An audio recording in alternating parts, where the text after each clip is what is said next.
लड़का देखने गया था आज। बापू आप पहले अपनी बेटी को तो देख लीजिए, कितनी उम्र है हमारी।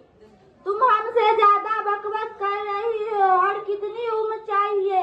जो करना ससुराल में जाके करना। बापू मैं पढ़ना चाहती हूँ, कुछ बनना चाहती हूँ, अपने पैरों पर खड़ा होना चाहती हूँ। तेरी पैर में मैं यही तोड़ दूंगा। एहसान मान की अब तक जिंदा है।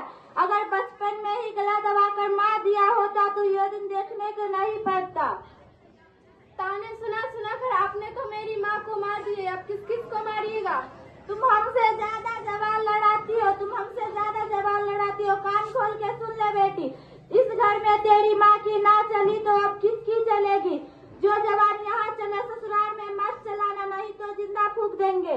भगवान से बेटा मांगा था और ये क्या दे दिए? घर के दीपक होते हैं बेटे।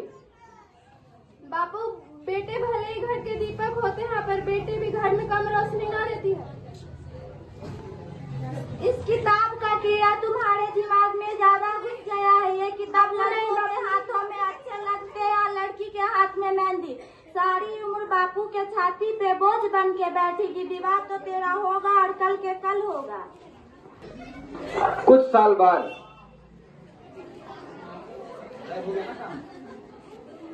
राम राम भाई साहब। राम राम।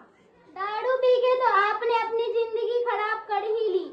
एक बेटी थी, वो भी आपको छोड़कर चली गई। शुक्र अदा करो भगवान का, जो उस डॉक्टर साहब ने आपकी जान बचाई। डॉक्टर साहब? चले चले। डॉक्टर साहब नहीं, डॉक्टर मैडम। डॉक्टर मैडम आपका बहुत बहुत धन्यवाद। आपने मेरी जान बचाई। मैं गरीब, बदले में आपको क्या दूं?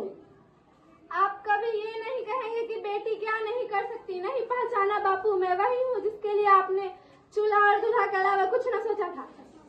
धन्यवाद।